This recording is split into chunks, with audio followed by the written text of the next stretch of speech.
Halo, selamat siang. Selamat datang di bacaan hari ini, hari Kamis tanggal 13 Oktober tahun 2022. Selamat datang di bacaan harian, bacaan umum untuk semua zodiak. Ambil hanya jika resonate, silahkan lihat description box di bawah video ini untuk rangkuman bacaan hari ini.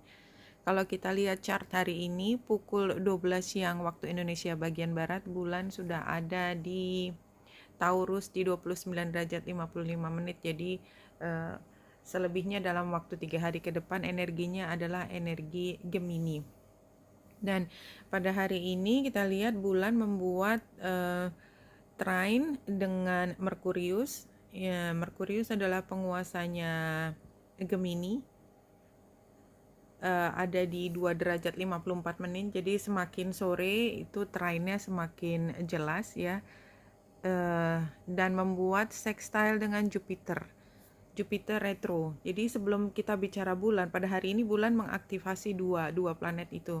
Nah, Merkurius dan Jupiter yang oposisi itu sudah terjadi kayaknya udah 2 minggu dan lebih, karena kan Merkurius sempat retro kemudian balik lagi. Kalau Merkurius kan posisinya lebih dekat ke matahari daripada bumi ke matahari, jadi kan dia geraknya lebih cepat. Tetapi kalau Jupiter itu kan lebih jauh dari bumi, dia setelah Mars, jadi kan geraknya juga lebih lambat. Jadi ketika yang lebih cepat ini, Merkurius itu menandakan kelincahan, dan dia kalau digambarkan dalam mitos Yunani itu kan dia bisa terbang saking cepatnya. Saking cepatnya dia punya sepatu bisa terbang, dia saking cepatnya pinternya gitu ya, dia bisa sangat cerdik menilai sesuatu gitu ya. Walaupun biasanya keputusan akhir bukan di Gemini, tapi Gemini biasanya pembawa pesannya yang lebih dalam daripada apa yang bisa dilihat orang. Dia selalu lebih dulu. Jadi kalau gosip ya, ini kan lainnya ya, sisi lainnya adalah gosip, berita bisa positif negatif, tapi intinya adalah dia informasi itu di awal, dan kalau dia harus bergerak dia bisa. Nah, dia oposisi dengan Jupiter itu besar ya. Kalau si Merkurius itu lincah, maka Jupiter itu bukan tipe yang banyak gerak, tapi dia bukan berarti dia nggak bisa ya. Dia kan besar banget. Dia sebenarnya kalau di dalam astrologi itu hampir kayak matahari gitu ya, betapa kuatnya dia gitu ya, betapa dia punya karisma yang begitu besar. Nah, kan ini oposisi. Jadi kan kayak kita lihat posisi anak dan orang tua. Jupiter itu orang tuanya si Merkurius kalau di mitologi. Intinya kan sebenarnya kita ambil energinya. Itu kayak kita tuh sedang selain dari kemarin kita baca tentang bulan yang lewat di Uranus itu tentang rebellion, ini juga sebenarnya kan cerita tentang rebellion, melawan yang biasanya punya kekuatan untuk dituruti gitu ya. Kan ini udah cukup lama, apalagi bolak-balik kan si Merkuriusnya balik ke Virgo, terus kemudian setelah direct dia berjalan kembali ke Libra. Jadi kan ini ada energi pertentangan antara yang lebih muda dengan yang lebih senior, yang kewenangannya lebih kecil dengan yang punya kewenangan dari orang yang fokusnya adalah komunikasi mengutarakan fakta, dan satu adalah bukannya tidak pakai fakta tetapi dia lebih beyond fakta. Jadi kan kalau kita bayangkan pejabat itu kan dia bukan yang nggak ngerti, dia ngerti semua titik biasanya karena dia punya banyak bawahan yang bisa memberikan informasi, tetapi keputusan akhir kan harus ada di dia ketika dia tidak hanya melihat informasi sebagai informasi tetapi sesuatu yang harus dipertimbangkan dampaknya. Nah, kalau Merkurius kan dia nggak mikir langsung dampak. Dia bukan yang nggak tahu, tapi bukan itu concernnya dia. Karena apa? Karena kan memang dia nggak punya otoritas, jadi kan dia nggak punya concern yang cukup besar untuk itu. Dia tahu ujungnya cuman kayak nggak ada beban di situ. Nah, kalau si Jupiter kan punya beban. Nah, pada hari ini ketika bulan mengaktifasi, maka energi yang paling besar diterima dari trine-nya. Trine sama sextile lebih kuat trine. Trine-nya dengan Merkurius, berarti kan bulan atau kita menempatkan bulan sebagai proses yang berada di dalam diri kita adalah kemampuan untuk berpikir dengan sangat cepat, ya, witty, tentang situasi. Dan kita mampu untuk melihat, oh, bos kita, suami kita, atasan kita, ayah kita, atau bisa tokoh perempuan yang punya kewenangan tinggi, siapapun, ya, karena ini bacaan general ya, itu melakukan semua atau dia memberikan ultimatumnya karena dia sudah memikirkan banyak hal. Nah, semakin lama kan bulan akan masuk ke Gemini. Energinya adalah ketika bulan ada di Gemini itu kan lebih lively, harusnya lebih lively. Dan ketika mungkin hari berikutnya saya belum lihat chart, belum bikin chart yang berikut, itu karena nanti akan conjunction dengan Mars juga membentuk square dengan Neptunus, maka akan ada saatnya di dalam 2 hari ke depan, mungkin hari Minggu kali ya. Hari Minggu di mana kita melihat pertentangan antara sesuatu yang urgent dengan sesuatu yang sifatnya spiritual, itu merupakan pertimbangan yang harus kita ambil, tapi itu kita belum sampai di situ. Anyway, ya, hari ini kita bisa melihat bahwa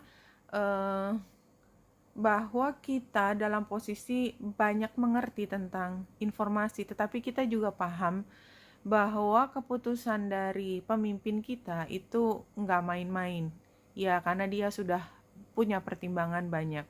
Ada hal lain yang saya ingin sampaikan, ini bukan bacaan harian, tapi untuk kita lihat ke depan, karena sepertinya periode ini adalah periode yang sangat penting, karena kita lihat matahari Venus di Libra, ya, ini di bawah saya pakai yang week ya, 1, 2,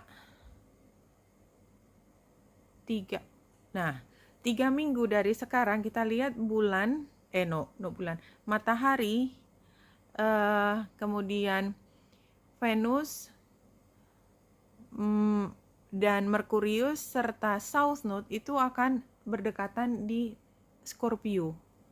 Dan apa yang terjadi jika bulan berada di dalam conjunction tersebut atau di oposisi, jadi bulan purnama, itu akan terjadi gerhana sih. Nah, ini minggu keempatnya kan bulan udah lewat, jadi hampir 3,5 minggu itu akan ada bulan purnama di Taurus, di mana akan terjadi gerhana. Gerhananya adalah gerhana, karena ini bulan purnama, gerhana bulan. Aku akan lihat lagi, tapi dalam waktu 3,5 minggu ke depan, something big will happen. Jadi kalau kita udah belajar something big itu kan sesuatu yang big, tetapi kita paham bahwa tidak ada hari yang tidak big gitu ya, tetapi kita bisa mengantisipasi bahwa sesuatu yang kita harapkan akan terjadi, atau itu kita bisa berharap dalam 3,5 minggu ke depan akan muncul karena matahari yang berdekatan dengan Venus dan Merkurius bersatu, itu kan seperti siblings yang punya karakter berbeda tapi jadi satu ya. Jadi keindahan kata-kata itu menjadi hal yang sangat penting, tetapi kekuatan yang besar itu dibandingkan juga dengan matahari ada di situ. Bisa matahari itu akan membakar mereka menjadi sesuatu yang menjadi lebih besar dan meledak, atau justru membunuh apa yang sudah terjadi di antara energi yang terjadi di keduanya. Apalagi ditambah dengan gerhana.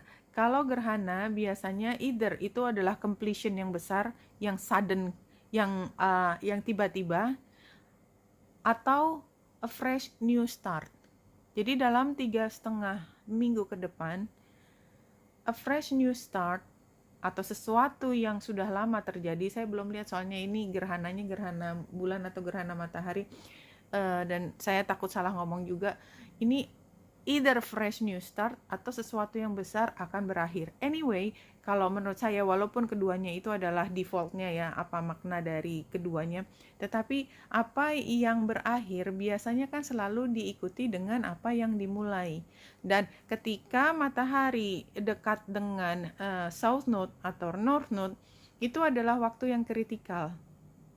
Bisa lebih dari sekali kan gerhana bulan, gerhana matahari, karena berada di sekitar north node, south node. Jadi ini adalah periode sekitar Desember sampai Januari 2023 adalah periode yang kritikal buat kita semua untuk mengakhiri dan mulai era yang baru. Oke, itu sekelumit tentang yang lebih panjang. Untuk kembali lagi hari ini, tadi kita cerita tentang pemahaman kita yang besar dan kita memahami juga posisi dari bos kita atau suami kita atau ayah kita, tokoh laki-laki.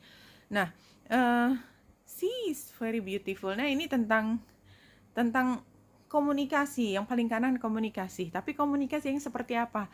Komunikasi di mana kita mampu melihat jarak jauh, kita mampu punya visi, kita juga punya kemampuan untuk menjadi lebih dewasa, lebih mature, lebih hati-hati mengambil keputusan. Tapi bukan berarti kita meninggalkan keinginan duniawi. Enggak, keinginan duniawi dengan lili ini itu justru menjadi bagian yang penting. Jadi kayak misalnya pernikahan yang sakral. Itu kan perpaduan antara spiritualitas dan desire, passion yang luar biasa, dan semua pernikahan selalu membawa kebahagiaan yang luar biasa. Bahkan berpikir tentang pernikahan itu sendiri sudah membuat kebahagiaan, ya. Jadi apa sih yang menjadi keinginan kita? Pernikahan itu kan salah satu bentuk dari excitement. Nah, excitement ini kan tidak harus dalam hubungan seksual saja atau pernikahan saja, hubungan romantis antara laki-laki dan perempuan, antara dua kekasih, tetapi bisa hal lain, perpaduan antara kita dengan pekerjaan kita, tergantung dari posisi rising kita, ascendant kita, tergantung berada di mana rumah, di tempat gerhana itu terjadi. Anyway, hari ini juga sebenarnya sudah mulai energinya terasa sebetulnya. Untuk sampai ke sana ya, ada satu kartu yang diambil dan jumping adalah have courage to ask for and accept help. Jadi ini kan kartu ini kalau buat saya kena banget ya, karena buat saya jadi ngomongin diri sendiri nggak apa-apa ya.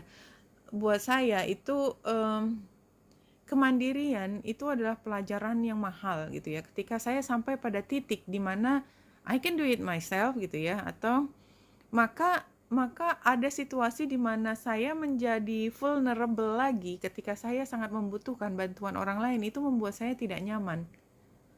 I don't want to go into that phase again gitu loh. I don't want to. Nah, ini kan sebenarnya kan barangkali apa yang saya alami itu juga teman-teman juga bisa relate gitu ya. Dan barangkali ini juga muncul juga karena teman-teman hanya mengingatkan saya pada situasi tertentu. Nah, ketika kita berpikir bahwa kita sudah take control, punya kendali, maka memang ujian yang paling besar adalah kembali mengingat bahwa kita tuh memang diajarkan ya, diarahkan untuk menjadi mandiri, untuk menjadi mampu sebagai penolong. Tetapi kita tidak boleh pernah lupa bahwa kita tuh juga nggak sendiri. Somehow tarikan antara you help, you receive help, you help, you receive help, itu kayak bioritmenya kita. Dan kadang-kadang kita lupa karena kita begitu nyaman berada di satu posisi, entah terus menerima bantuan atau terus memberi bantuan.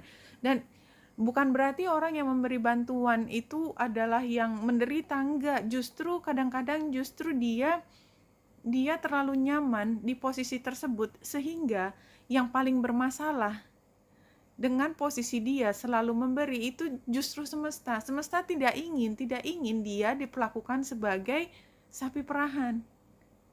Selalu yang diinginkan semesta, dia juga menikmati apa yang menjadi haknya dia, menerima kenikmatan itu. Walaupun banyak sekali dia bisa bilang namanya juga kata-kata ya. Orang bisa bilang, enggak, saya justru kebahagiaan saya memberi. Oh, saya akan merasa menjadi jiwa yang matang kalau memberi. Enggak. Ternyata itu tidak hanya keputusan kita, tetapi juga keputusan semesta bahwa ini saatnya kamu mendapatkan hadiah. Dan kalau aku ingin memberi kamu hadiah, kamu ingin menghentikan saya kah? Itu kan pertanyaannya. Would you? I don't think you can, no? I don't think you can. Nah, ini 3 kartu adalah sharing of yourself. I am an incredibly generous being. Ya, ini kan tadi, memberi semua keindahannya dia. Dalam bentuk apapun dia digambarkan dengan zebra. Zebra itu adalah hewan yang aneh, bin ajaib. Jadi dia udah pakai bajunya baju nari ya, baju balet di atas zebra. Secara pribadi dia unik dan dia memberikan dengan cara yang unik. But she can. But she can.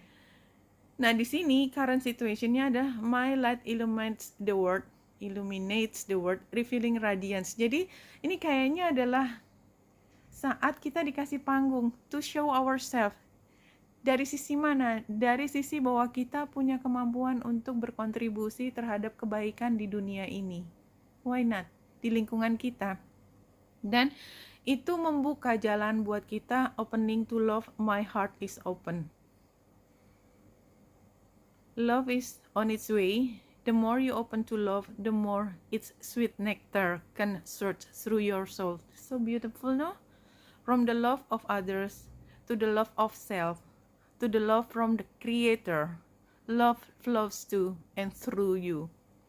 You are indeed a sacred vessel for love to flow through. The universe wants you to know. Menangis gak sih?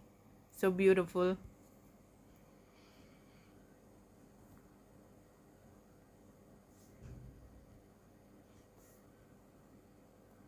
Oke, sekarang kita masuk ke saya ngelihat Three of Swords, langsung diem.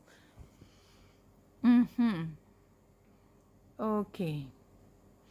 Situasi sama outcome-nya itu kartu Major Arcana. Jadi kita lihat saja ya dari apa yang tertulis di balik. Overwhelmed, difficulty completing, clinging to the past success ya. Jadi kayak kita nggak rela bahwa dulu kita pernah begitu sukses dan sekarang nggak tahu kenapa buat beberapa ya kita nggak sukses dulu, atau kita itu hanya di kepala kita, sebenarnya ya nggak gagal juga gitu ya, tapi ya kepala kita bilang dasar kamu pecundang gitu ya, ke diri sendiri gitu ya. Itu barangkali terjadi ya, challenge-nya nggak berani ambil risiko. Jadi barangkali memang kita merasa gagal karena kita tuh kayak nggak punya kemampuan, nggak punya tangan, nggak punya kaki, sehingga kita nggak mau ambil risiko sama sekali, takut sekali gagal, takut sekali miskin, takut sekali ditinggal orang yang dicintai, takut sekali hal yang semua kemungkinan yang ada itu kayak ancaman buat dia. Advice-nya recovery, reconciliating, ignoring pain. Advice-nya Oke, kita lihat. Nih, harus sekali lagi di tap. Jadi, advice-nya adalah kita recovery. Itu kan apa sih yang kita lakukan kalau kita sakit ya, recovery, kita sakit demam gitu kan, kita minum obat, kita udah datang ke dokter, udah dikasih saran segala macam. Yang kita lakukan adalah istirahat di kamar 3 hari. Jangan kerja dulu, enggak apa-apa.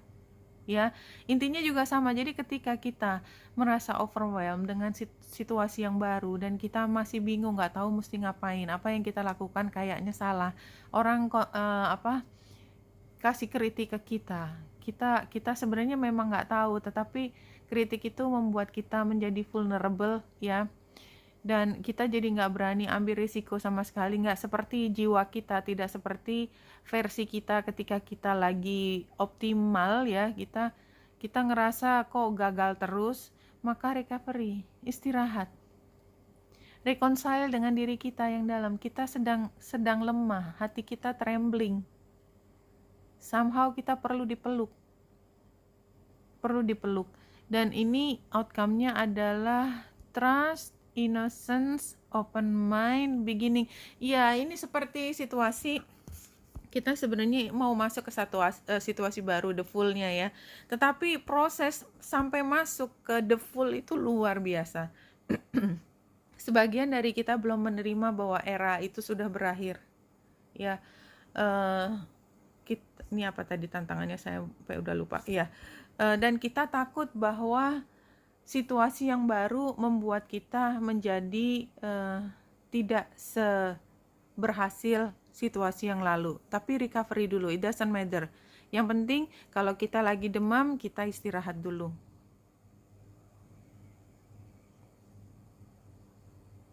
Untuk menutup bacaan kali ini, kita lihat apa yang disampaikan oleh Spirit. God is all there is. You are connected to God. You are God. Jadi di sini adalah sebenarnya mengingatkan bahwa kekuatan itu ada di dalam diri kita. Ketika kita merasa vulnerable, apa yang kita lakukan? Kita berdoa. Kita mencoba reach out, mencoba menghubungi, berkomunikasi. God, please help me. God, please help her. God, please help them. Apa yang kita sampaikan? Tolong jangan sampai mereka menderita. Tolong jangan sampai saya terjatuh. Tolong hati saya yang hancur ini disembuhkan. Anything. Katakan. Jadi kalau menurut saya, dan tadi karena saya juga melihat dari tarotnya ini, buat beberapa ini adalah hal yang sangat berat ya. Kita sudah mampu melihat bahwa periode baru itu udah di depan kita, tetapi somehow kita masih belum bisa melepaskan yang lalu, kita belum bisa healing dari masa lalu. Yang kita bisa lakukan adalah berdoa.